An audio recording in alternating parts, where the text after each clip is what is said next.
Hello, welcome to Naija Football Addicts. Manchester United out of the European competition next season. We'll still be sticking with Amorim. Um, since we lost against Tottenham, I've been finding it absolutely very difficult to do video. This video is going to take some time, so just stick around, enjoy it, cause I'm gonna explain quite a lot of things. We're gonna talk about Amorim. We're gonna talk about his future. We're gonna talk about how will Manchester United look like next season. We're just gonna talk about everything because at the end of the day, the season is over. So all we have to do now is to talk about next season, right? Our last game is against Aston Villa, which I don't even think we can win. To be kind, it. So let's delve into it, bro. I've been heartbroken. To be kind, I've not been motivated to do any video about Manchester United.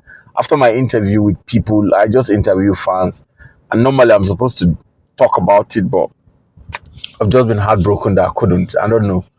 This game pained me so much. I've never felt this. It's been a. I don't think I've never felt this kind of pain before. And the worst part is, I feel like I've fooled myself as a Manchester United fans to give every hope, to have this belief that Manchester United is going to win that game. I feel like that. I feel like I've been deluded, and I'm beginning to come to my sense. So we're going to discuss about everything. To be kind, it. This is the worst Manchester United I've ever seen in my life. This is our darkest moment. It's finishing 17. Yeah, we're 16 now, but I feel like we'll be finishing 17 because we're playing against Aston Villa, and I know Tottenham is going to. They're going to win their next game. So because they're motivated now. So that's it. We're gonna delve into what will happen next season. So if it's the first time of seeing this channel, subscribe, like, and on the notification button. Thank you and God bless. Let's talk about Amorim, bro. What is his future in Manchester United? What do you think? To me, I feel like he has a future, but I have to be realistic about his future. Do you understand? I need to go back to when he was in Sporting Lisbon. He spent 3 seasons in Sporting Lisbon. And when he went to that Sporting Lisbon was in the way. They were in like bad form. And he need to start building the team from scratch. And look at where they are today. So I'm giving him a benefit of doubt. I know Sporting Lisbon is not like Manchester United. Sporting Lisbon, Manchester United is huge. You get it? It's huge. See, if anyone thinks that Manchester United problem is only on pitch, then you are delusional. That means you don't have sense. Manchester United problem is bigger than what you see physically. The toxicity in Manchester United is mighty. So for every manager that comes, you need to do a lot of work. And I think, see, technically, I think he's getting quite a lot of things wrong. What makes you a great manager is the idea of you to make use of what you have. You get it? Because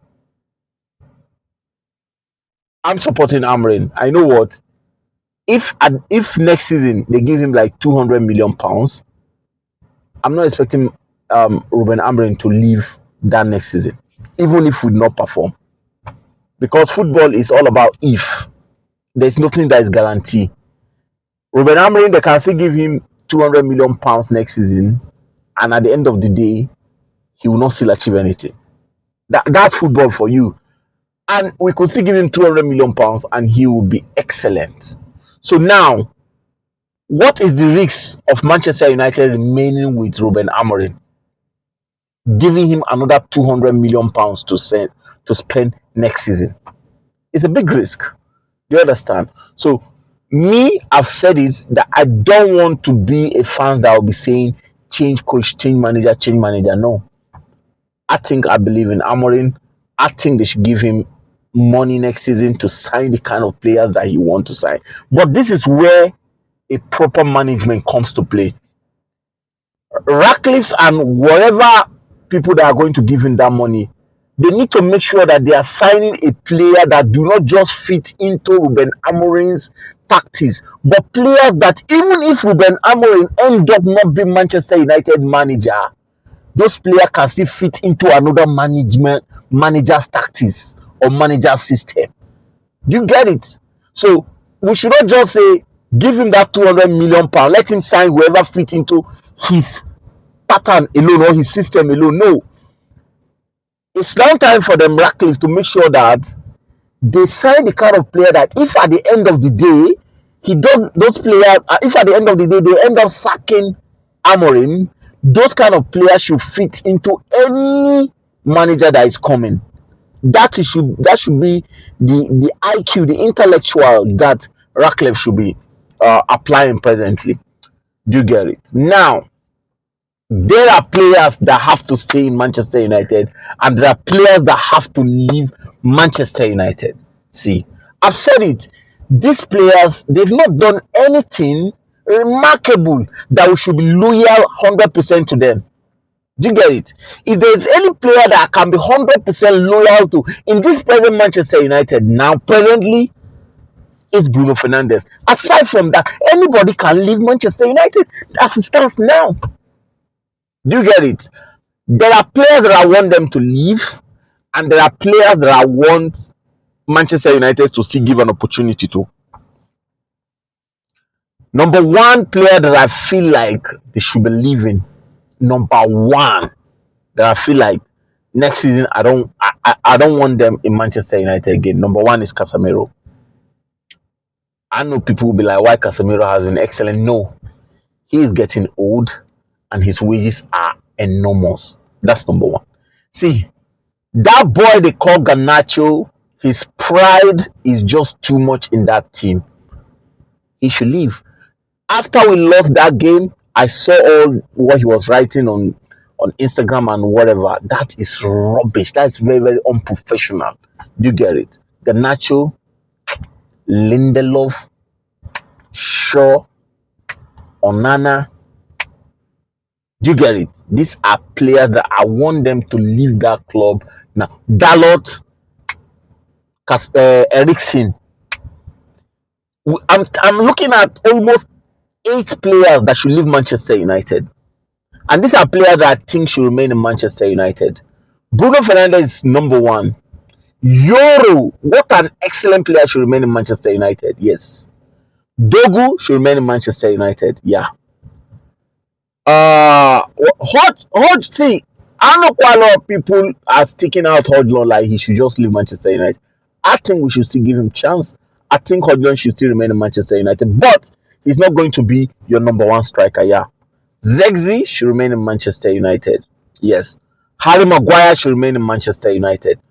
Onana out of Manchester United. See, I don't want to even know anything. Onana is not the kind of keeper that Manchester United need next season. That's just the fact.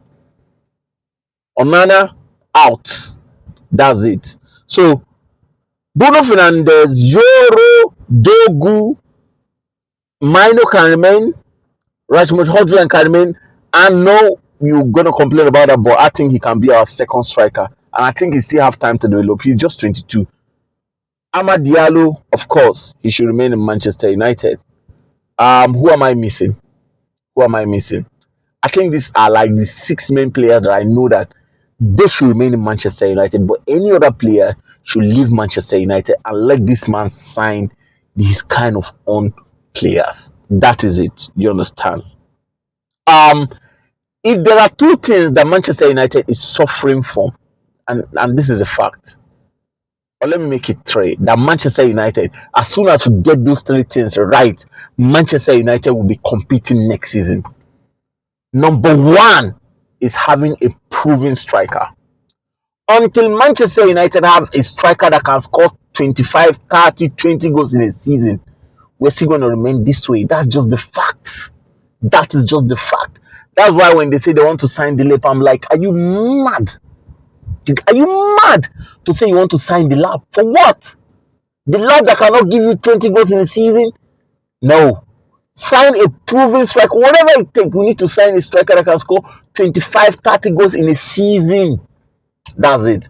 Number two, you need to sign a world-class goalkeeper. Martinez of Aston Villa is going now. Go and sign Martinez. Onana is not the kind of goalkeeper that Manchester United needs now. That's it.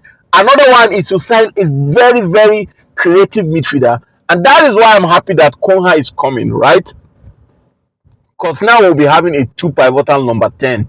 We have Konha, we have Bruno Fernandes. So if Manchester United can sign these three pivotal players, I think we can go well next season. Do I believe in Ruben Amorim? I still believe in him. I think he can still turn the situation in Manchester United the way he turned it in FC Porto. Is it risky giving him £200 million? It's risky, but the Ratcliffe, or whatever their name is, need to make sure that they sign the kind of player that if in case they sack Ruben Amorim, those kind of players can still fit into whatever manager they are going to bring. So the only way Manchester United season is going to make sense next season is number one, invest. Sign players that Ruben Amorim wants. Number two, let's sign a proven striker that can score 25, 30 goals in a season. Very, very important. Number three, Onana should leave Manchester United. Let's sign a proven goalkeeper. And number four, let's make sure that we sign a creative midfielder. A midfielder that even when Bruno is not inside, he can create chances. That is it. That is the only way Manchester United can bounce back next season. That's it for me.